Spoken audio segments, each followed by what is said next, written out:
You know what hurts more than being rejected? It's hearing your own father say the same thing over and over for 8 straight years.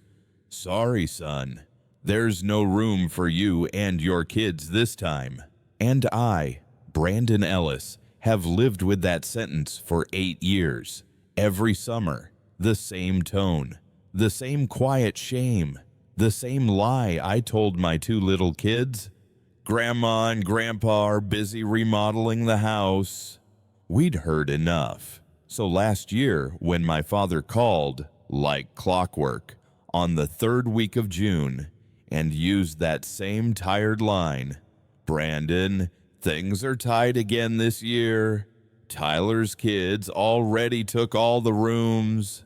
I just smiled, staring out the floor-to-ceiling window of my office at Mirror Shores, the lakefront resort I'd just finished building after a year of blood, sweat, and sleepless nights. And I replied, with a calm that even surprised me, "That's okay, Dad, we're full too."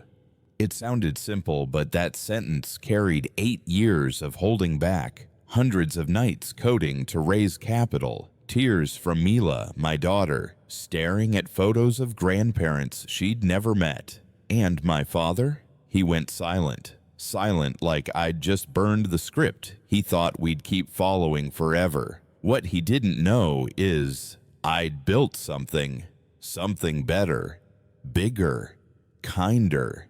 A place for anyone who's ever been told there's no room for them. And if you've ever been pushed aside, ever had to lie to protect your kids from heartbreak, ever worked your fingers to the bone just to survive, then this story is for you.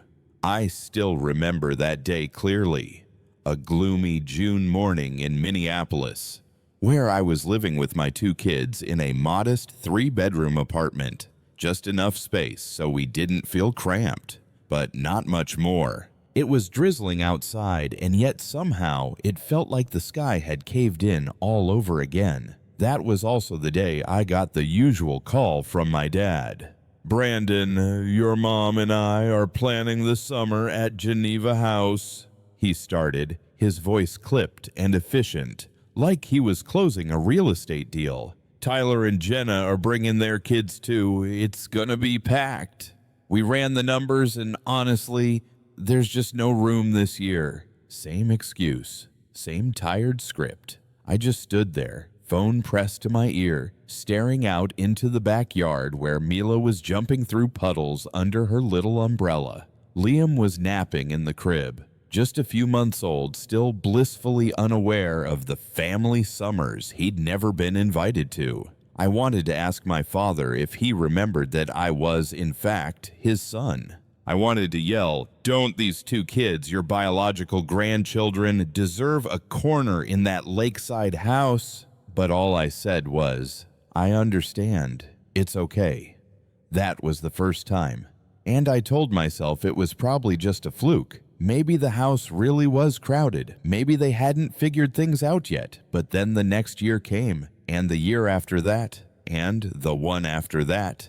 Each time I held on to hope, and each time it hurt a little more. The Geneva house trip wasn't just a vacation. It was a symbol of family. It was where I used to camp as a kid, where I went fishing with Grandpa, grilled burgers with Mom by the charcoal pit. Those summers were the most vivid, joyful memories of my childhood. But after the divorce, after I became the unemployed single dad, I was erased from the guest list. Tyler, my older brother, was always the golden child, a banker with a picture-perfect wife, polite kids, a backyard with trimmed grass, and most importantly, he always made Dad proud. Me, I was the difficult one. As Mom once put it, I quit my marketing job after 2 years, taught myself how to code, started a business out of my bedroom, and moved into a rental apartment to raise 2 kids on my own. I wasn't like them, and that meant I didn't count as one of them anymore. I used to think I'd grown used to it, but the truth is, nothing cuts deeper than being treated like a stranger by your own family. and I didn't realize just how much I'd changed until the day my daughter drew a picture. That afternoon, the apartment looked exactly the way it always did, messy and alive. Unopened bills scattered on the counter, toys buried in the couch cushions, my laptop frozen midway through a test run of some glitchy software. I was exhausted, my brain fried after a day spent juggling deadlines, diaper changes, and convincing a 3-year-old that pizza and ice cream are not the same thing. Then Mila came running into my office. "Daddy, look at this!" she shouted, her voice bursting with pride like she'd just invented something groundbreaking. I spun around in my chair and saw her holding up a bright, colorful piece of printer paper. It was a crayon drawing, messy but full of joy. I knelt down as she handed it to me like it was treasure. I remember every detail: a yellow wooden house sitting next to a sparkling blue lake, tiny stick figures lined up in front of it, matchstick people with scribbled hair and colorful clothes. In the background was a little wooden bridge, and behind it, a wall of thick green trees. "This is Geneva House, right?" I asked softly. "Yep," Mila beamed. "That's Grandpa, Grandma, Uncle Tyler, Aunt Jenna, all the cousins. And this is you, me, and Liam." She pointed to 3 little figures standing off to the side, just a bit removed from the rest of the group. I swallowed hard. Looking closer, I saw that we were drawn near the edge of the page, far from the lake, far from the house. "I miss that place so much, Daddy," she said quietly. "Are we going again this summer?" I froze. My chest tightened like someone had just grabbed my heart and squeezed. I knew the answer. I knew my father would call again. Same script, same excuse. "Sorry, there's no room." But I couldn't say that to Mila. Not to the little girl who still believed that love, especially family love, always had room for everyone. So I did what any father does when he's too afraid to tell the truth. I lied. "They're doing renovations this year," I said. "I heard they're repainting the whole place. Maybe next year." Mila nodded, didn't ask another question, but I saw the light in her eyes dim just a little. I pulled her in for a hug, crayon on her hands, the smell of wax and peanut butter in her hair, the raw scent of real family wrapped around me. I didn't cry, but my throat tightened so hard I couldn't speak. After she left the room, I pinned that drawing to the wall, right above my computer screen. It stayed there, like a tiny sting I felt every day.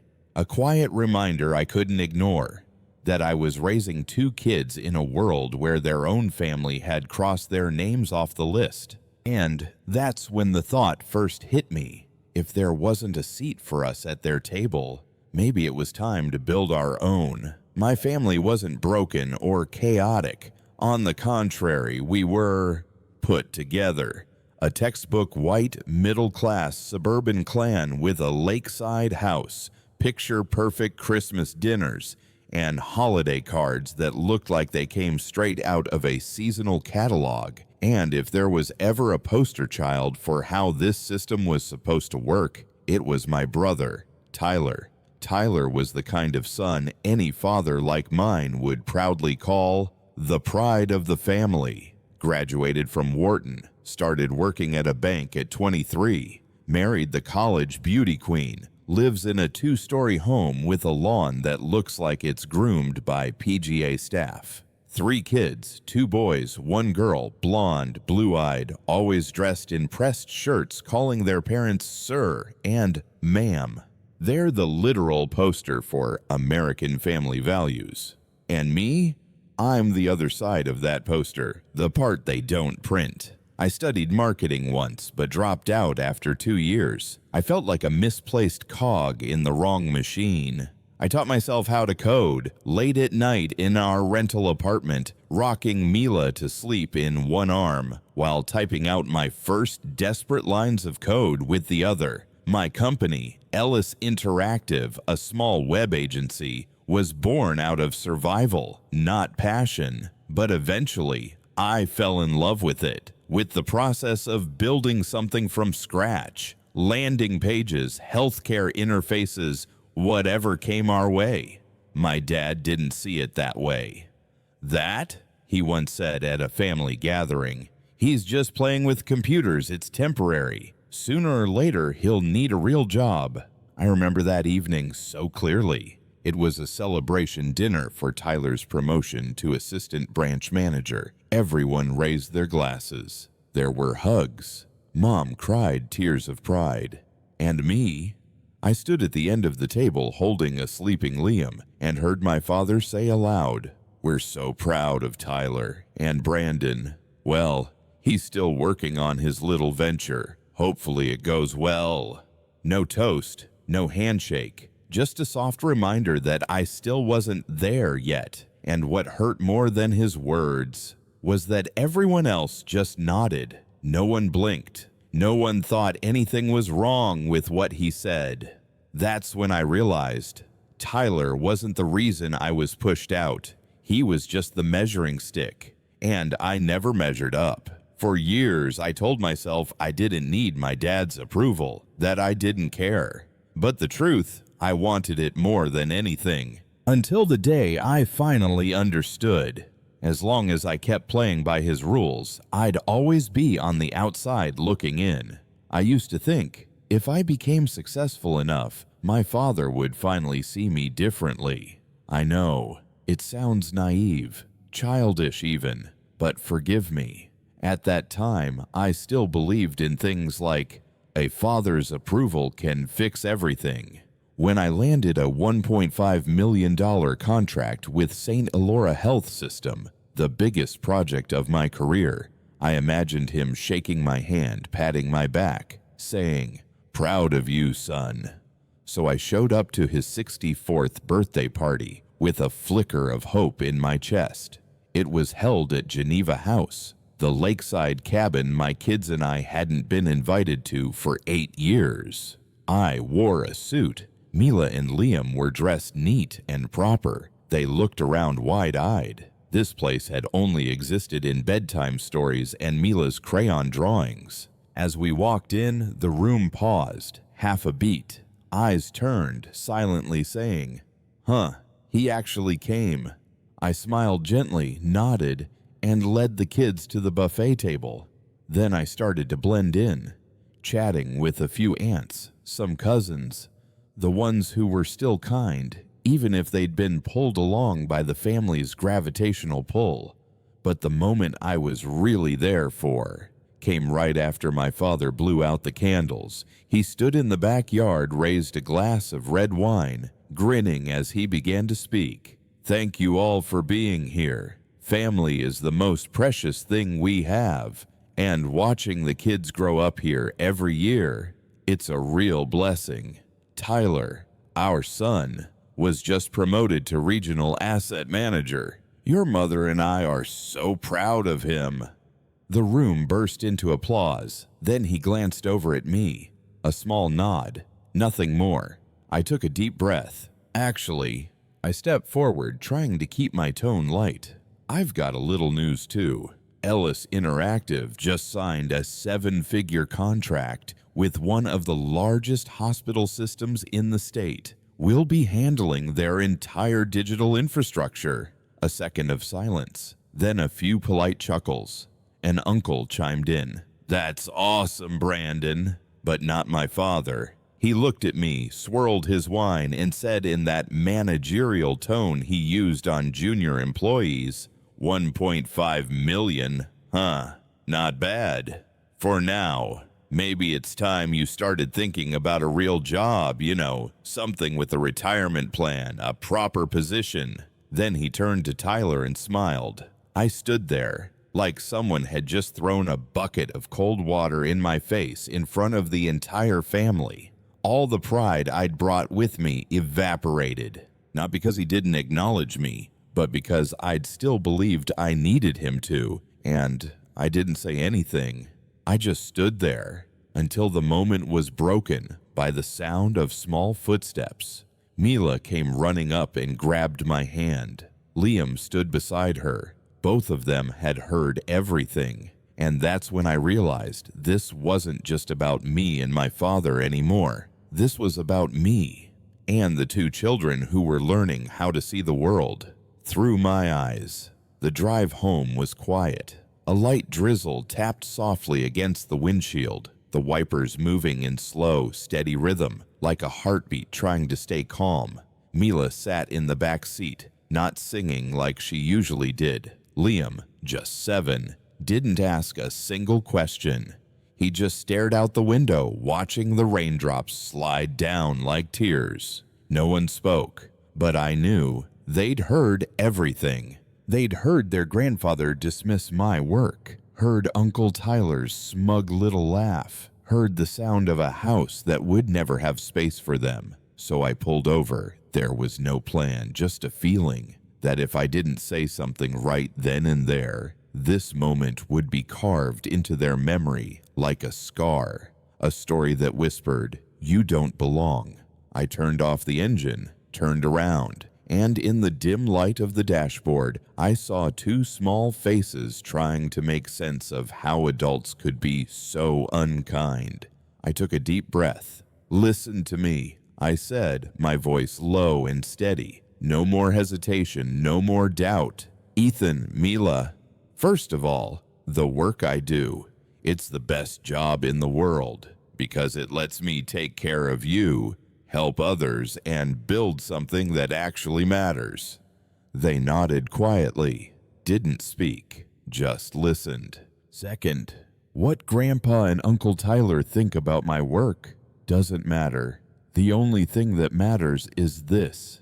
You never, ever let anyone make you feel small, left out, or not good enough just because they don't understand you." I placed a hand on each of their knees, looked them straight in the eyes. "And third, the most important thing," I said, each word hanging in the still air of the car. "This is the last time we wait for an invitation. From now on, we're not asking for a seat at anyone's table. We're building our own, and it's going to be bigger, better, warmer. A place for everyone who's ever been left behind." Liam didn't fully understand, but he nodded with all the seriousness his little body could manage. Mila looked at me for a long time, then whispered, "Will our table have chocolate cake?" I laughed, a real laugh caught in my throat. "Yes, and your very own slice, sweetheart." That night, I didn't sleep. After tucking them in, after kissing their foreheads, I sat back down at my desk, the same one still holding Mila's old crayon drawing. I opened a new document, blank screen, blinking cursor, and in the title line, I typed 2 words, "The Plan."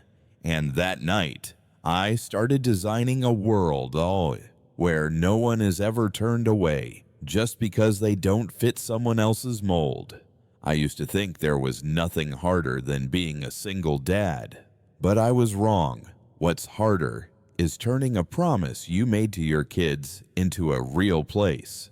1 week after our car declaration, I called Ben Harris, my best friend from college, now a financial advisor for a luxury real estate group in Chicago. Ben knew me, and more importantly, he understood the kind of crazy I was capable of. "Jason," Ben said after about 30 seconds of stunned silence, "are you telling me you want to buy a resort?"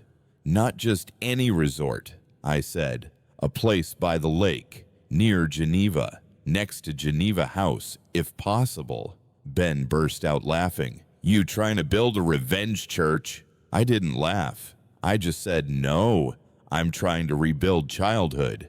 For Mila, for Liam, for any kid who's ever been made to feel like they didn't belong." 3 days later, Ben called back. "There's a place, edge of Lake Geneva, 2 miles from Geneva House. Used to be called Clearwater Inn. Abandoned nearly 10 years. Owner passed away. Bank's about to seize it. It's being liquidated. I drove out that night. Got there just before dark. The gate was rotting. The stone driveway was buried under moss. The pool was dry. The dining hall had shattered glass. The floors were damp and moldy. It wasn't a resort. It was a graveyard of someone else's memories. But as I stood there, the lake breeze brushing across my face, I closed my eyes. And I saw it. I saw Mila running down the hallway, laughing like she'd never heard the word rejected. I saw Liam building sandcastles with his cousins. I saw myself, not the outcast, but the man standing in the center of a world he had built with his own hands. I turned to Ben. I want it, whatever the price. Ben exhaled. Then get ready. It's not going to be easy. He was right. Nothing about it was easy. 3 banks rejected my loan applications because I had no experience in hospitality. Some friends warned me against it, said it was an emotional decision.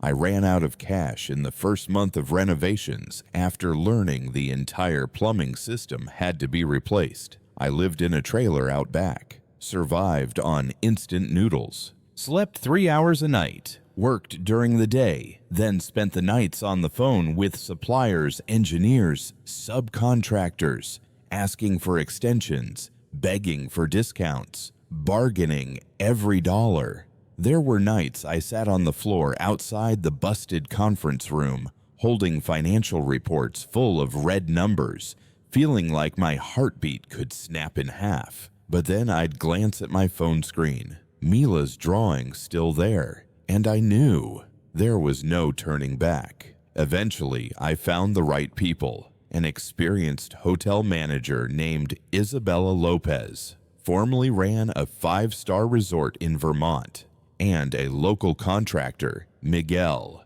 a man who could rebuild a whole world with nothing but a blueprint and belief. We started at 0, then -1, then -10, but day by day, Mirror Shores began to take shape.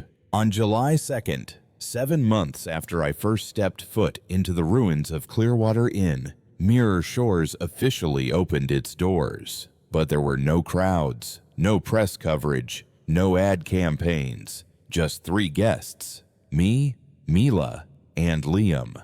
I called it a soft opening, but in truth it was the beginning of something far greater and more meaningful than any ribbon-cutting ceremony could ever be. We arrived the exact day my father's family was checking in at Geneva House, less than 2 miles away. They didn't know, and I didn't tell them. I took Mila to the guest room, the one decorated with a framed replica of her crayon drawing.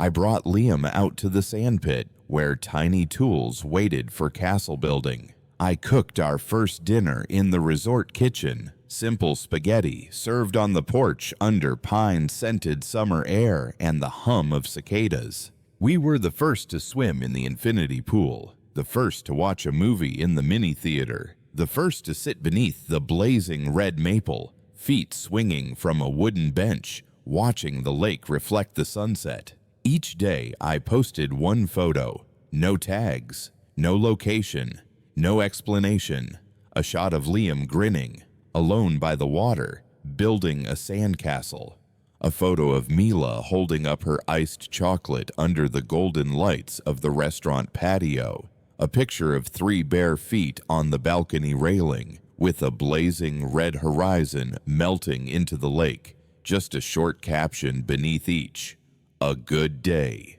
Then the next, "Sunset like no other." I didn't need to say anything more. They would see, and they would wonder. Sure enough, 3 days in, my phone started buzzing non-stop. Messages from aunts, cousins, distant relatives I hadn't heard from in years. "Brandon, where is that place? It looks like paradise." "Wait, don't tell me you're vacationing somewhere fancy. Is that near Geneva House? What lake is that? How has no one heard of it before?" I replied with just one emoji. No answers, no explanations. But I knew I'd just dropped a single drop of ink into their crystal clear water. They, the ones who once watched me get excluded from those summer celebrations, the ones who thought I was the odd one out, were now seeing me, framed inside a world they assumed only their side could touch. And this was only the beginning. A simple 3-day retreat, quiet and modest, yet full of something far deeper than any summer I'd ever had. While my father was across the lake, sipping beers with Tyler, talking about real estate investments, I was holding Liam in my arms as he dozed off, listening to Mila make up silly stories under the stars, and realizing I was winning, but not in the way they would measure. I wasn't fighting for a seat at the old table anymore. I was building my own. And now, I'd started sending invitations. After our quiet 3-day soft retreat, just me, Mila, and Liam owning every inch of Mirror Shores, I knew the time had come. It was time to show the world what I'd built and invite the right people to witness it. I didn't need to say anything to my father or my mother or Tyler. I knew they'd seen the photos. I knew they were wondering, questioning, maybe even angry, though they couldn't explain why.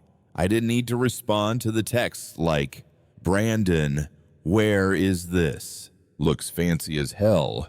Wow, haven't seen you post something happy in forever. So glad for you three." I just quietly started drafting the guest list. I asked Sophia, our head of communications, to design a digital invitation, something timeless and elegant. Faded wood background, gold trim around the edges, soft image of the sand stretching out to the lake. And across the top it read, "Labor Day weekend at Mirror Shores, a gathering of family and friends. Location, private resort on Lake Geneva. Date, September 3rd. All expenses covered. Bring your joy." I sent it at exactly 8:08 a.m. Monday morning, 1 month ahead of Labor Day weekend. A total of 32 email addresses. Dad's side, mom's side, a few distant cousins in Iowa, even Grandma, 84, still checking Yahoo Mail religiously with a tulip avatar. I sent it to everyone except 3 people. Richard Ellis, my father; Helen Ellis, my mother; Tyler Ellis, my brother. Not because I forgot, but because for the past 8 years, they'd been forgetting me just the same. Within 24 hours, my inbox lit up. "We'll be there, Brandon. Can't believe you pulled this off. The photos already look magical. Being there in person, even better. We'll bring wine. Don't worry about drinks. The kids are gonna go nuts. Thank you for including us. All 29 invitations confirmed. 100% RSVP. No one asked about the missing 3. No one mentioned my parents or Tyler. Not a single word." And just like that, my plan entered its final stage. I hired an event team to redesign the outdoor space. Long tables beneath fairy lights, a gentle canopy over the lawn, everything set for laughter and clinking glasses. Every guest room had a gift waiting on the pillow, a framed photo from summers past. Each person their own memory, their own moment. I flew in a private chef, Chef Marco, formerly of Charleston, to serve a lakeside seafood buffet as the sun set across the water. This wasn't just a vacation, it was a statement, a line in the sand, a welcome for those who understood what love was supposed to look like. I stood on the second-floor balcony, looking out at the freshly cut lawn, where the stage would go, where the kids' games would be set up. Mila and Liam were racing across the sand, laughing into the golden light of the late afternoon. And I thought to myself, this is the first party in our lives that we didn't have to ask anyone permission to attend. Labor Day weekend arrived, and Mirror Shores looked like a living postcard. One by one, the cars rolled in along the freshly paved stone driveway, carrying people I once thought had forgotten my little family even existed. But they came, all of them, on time, and with a genuine excitement, not the polite, performative kind. I stood in the grand foyer, greeting each guest, part resort owner, part long-forgotten cousin, grandson, the one they hadn't included for years, now welcoming them home. Grandma hugged me and wouldn't let go, eyes shining with tears. "You did it," she whispered. "Richard must be so proud." I smiled. I didn't say a word. Not yet. That Saturday night's dinner was the moment I'd spent an entire year preparing for. The main patio was bathed in golden string lights, a long table draped in white linen, flickering candles, the lake lapping gently against the dock below. By dessert, my Uncle Daniel, stood up and raised his glass. "I think I speak for everyone here. Brandon, you've done something incredible. Not just building a resort, but rebuilding this family." The entire table nodded. Applause. A few people wiped their eyes. I stood up, took a slow breath, my heart beating calm and steady. This wasn't rage. This was truth. Clear, undeniable, and long overdue. "Thank you for being here," I began. "I'm truly grateful, but there's something I think you all deserve to know. Something that my kids and I have lived with for the past 8 years." No one smiled now. No clinking of glasses. No wind. Just stillness. For 8 years, after my divorce, my parents refused to let me and my kids join any summer trip to Geneva House. The reason was always the same. There's no room. But that wasn't true. The truth is, we weren't welcome. I paused. The eyes around me shifted, some shocked, some quietly pained, some blinking, like trying to recall something they didn't want to have missed.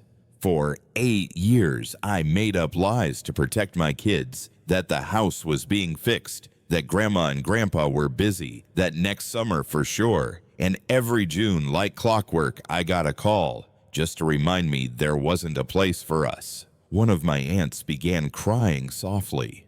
A cousin held her husband's hand, her fingers trembling. Then, from the far end of the table, Max stood up. My cousin, software engineer, resident tech nerd. He pulled out his phone. "Hope you all don't mind," he said. "This isn't for drama. It's just truth, and it deserves to be recorded." He went live, privately, streaming to the family group chat, the one my parents and Tyler were part of, the one they'd probably be watching by the time dessert hit the table. "Hey fam," Max said quietly. "This is a night worth remembering, and for the people who aren't here, you should know why."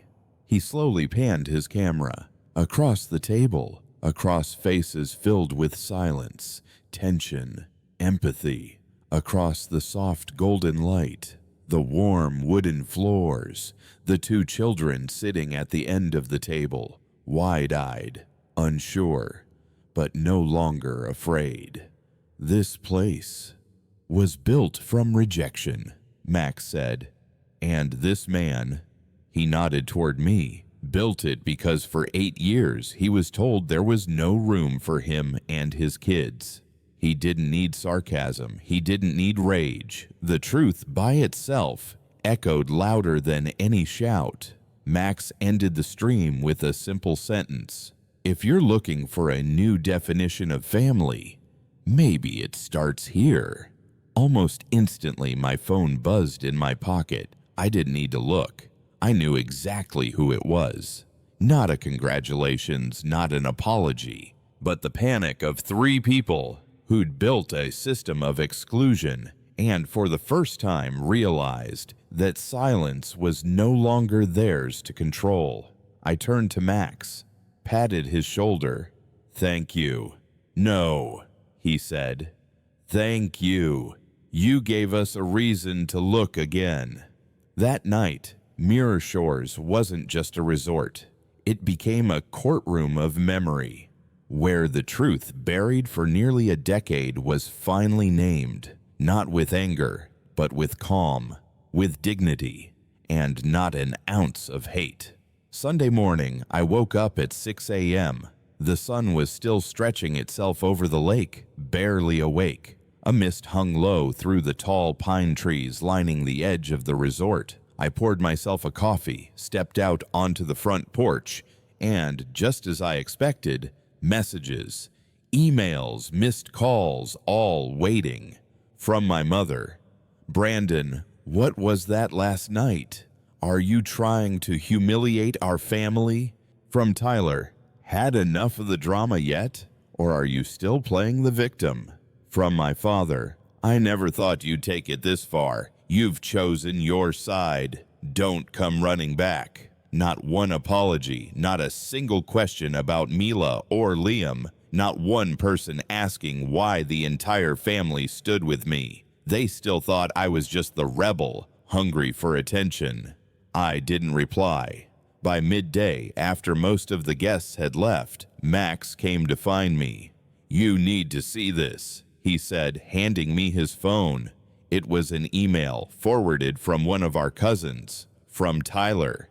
Subject line, "About what happened at Mirror Shores."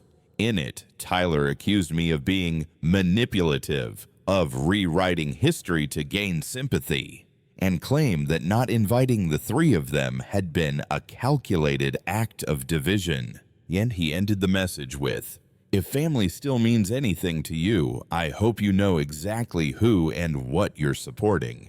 This time, I didn't answer. Grandma did, still typing in full sentences, capitalizing every word, punctuating like it was a letter from another time. She wrote, "Tyler, my dear, family is not something you only bring up when you feel attacked. It's where you are chosen, welcomed, loved, even when you're different. For 8 years, you and your parents never once asked how Brandon or the children were doing. So who truly created the divide? Don't shift the blame when you're the one who let go first."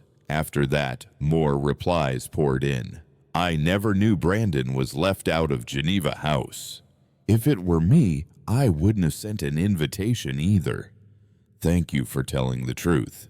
We need more honesty in this family." That evening, as I read a book aloud to Mila, my phone rang. Caller ID, Dad. I stared at the screen for a moment.